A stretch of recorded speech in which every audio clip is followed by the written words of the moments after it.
Olá, eu me chamo Laís Borgia Pérez, sou graduanda do curso de Licenciatura em Letras Libras pela Uniaselv e hoje eu vou apresentar minha socialização, que corresponde ao estágio curricular obrigatório 3.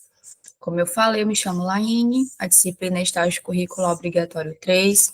A área de concentração escolhida foi Educação Inclusiva / Libras, e o tema do trabalho é Ensino da Libras, uma experiência de estágio curricular 3, com foco na literatura visual. O campo que eu escolhi foi Educação Inclusiva / Libras.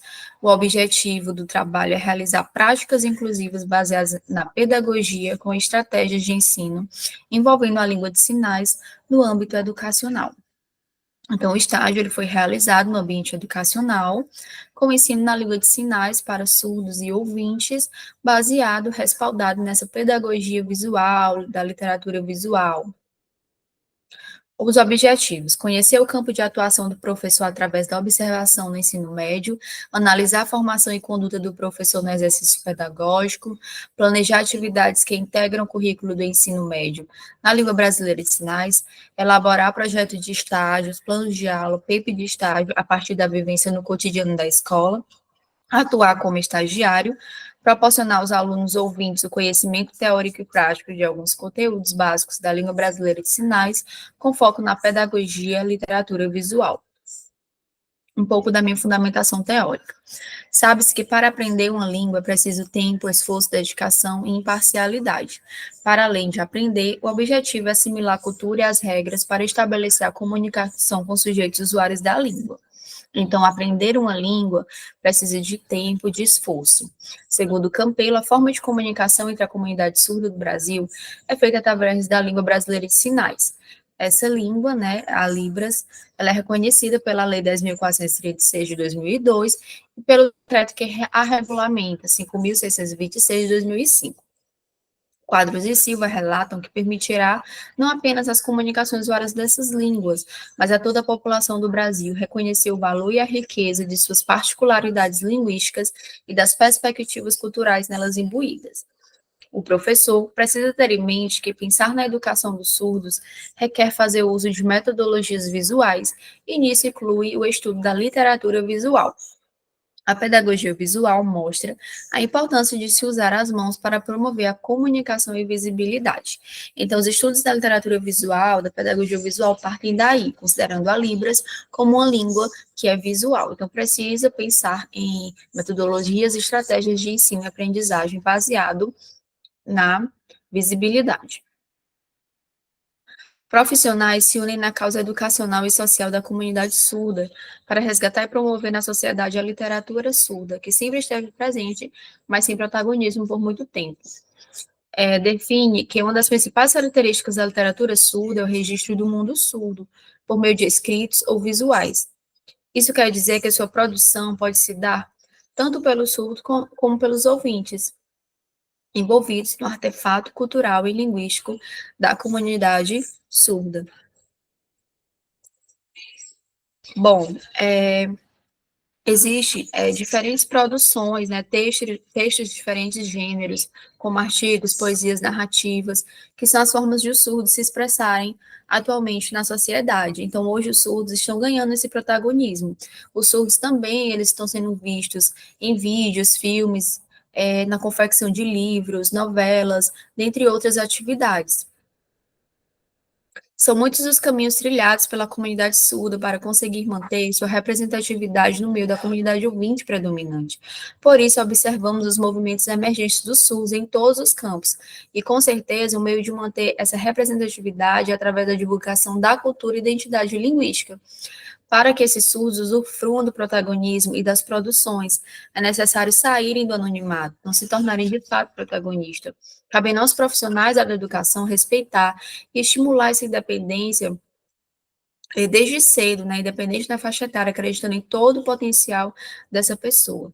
Então, o meu estágio ele foi realizado em uma escola do estado do Piauí, conselho escolar da unidade escolar de São da Paz Cunha, já existia convênio com a universidade, a turma escolhida foi o primeiro ano manhã, né, que tem alunos ouvintes matriculados e também um aluno surdo, que é acompanhado pela instrutora de Libras contraturno e pela intérprete de Libras no ensino regular. No primeiro momento, eu fui na instituição, entreguei os documentos, termo de compromisso, carta de apresentação, fiz 20 horas de observação. No segundo momento, fiz as 20 horas de regência. E, ao final, né, fiz o encerramento das regências, com revisões, culminância, houve preenchimento da ficha de avaliação de desempenho e registro de frequência pela professora regente, que foram devidamente assinados pela responsável pela instituição. Bom, o que foi que eu observei? Existem 13 turmas nessa escola, são 7 pela manhã e 6 pela tarde, funciona do primeiro ao terceiro ano do ensino médio. Cada turma tem mais ou menos 20 alunos, que a faixa etária vai depender, na verdade, da série. Ao todo são 30 professores, né? O que me chamou muita atenção é que nessa escola existem 3 intérpretes de Libras e 2 instrutores de Libras. Então, achei uma quantidade significativa. A professora regente, ela é formada em pedagogia, atua há mais de 10 anos na área, especialista em língua brasileira e sinais, tem experiência como tradutor, intérprete de Libras, e utiliza de vários recursos didáticos para atender esse aluno. Então, aqui eu apresento, né, as minhas regências e as temáticas. Então, na regência 1, eu realizei a sensibilização sobre a surdez, Libras, cultura, surdo, autismo e outras deficiências. Na regência 2 e 3, eu ensinei alfabeto manual e passei alguns exercícios. Na 4 e na 5, números e exercícios. Na regência 6 e 7, saudações e cumprimentos e alguns exercícios. Na regência 8, foi apenas a prática da Libras através de diálogos, né? Então, eu dividi em duplas e coloquei os alunos para praticar. Na regência 9 e 10, foi materiais escolares e exercícios. Na regência 11, foi uma regência especial, que foi do dia 24 de abril, que é o Dia Nacional da Língua de Sinais, né? É o Dia da Libras, que a gente falou um pouco sobre esse dia, sobre as leis, né? A regência 12, calendário, regência 13 e 14, advérbios de tempo e exercícios, regência 15 e 16, frutas e exercícios, a regência 17, expressões não manuais, são expressões faciais, e regência 18 e 19, verbos, e para finalizar, a regência 20, que foi falando mais especificamente sobre a literatura visual e a culminância. Bom, os conteúdos ministrados foram, como eu já falei, né, alfabeto manual, frutas, verbos, expressões faciais, né. Dos conteúdos voltados à literatura visual, tivemos a sensibilização no primeiro momento, falando um pouco sobre pessoa com deficiência, surdez, né, autismo, foi falado sobre os cordões, né, de girassol e quebra-cabeça, e sobre a Libras. Em um segundo momento, sobre a Lei da Libras, de 24 de abril, foi projetado vídeos mostrando um pouco sobre a cultura e identidade surda, bem como suas lutas e conquistas ao longo do tempo. No final, houve um encerramento, né, uma roda de conversa para dialogar sobre os conteúdos da aula e receber esse feedback dos alunos.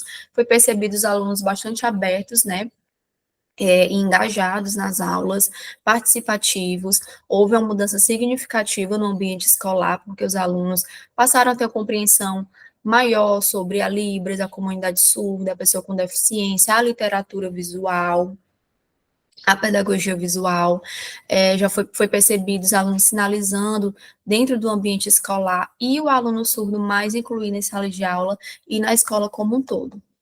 Essas foram as minhas referências. Obrigada.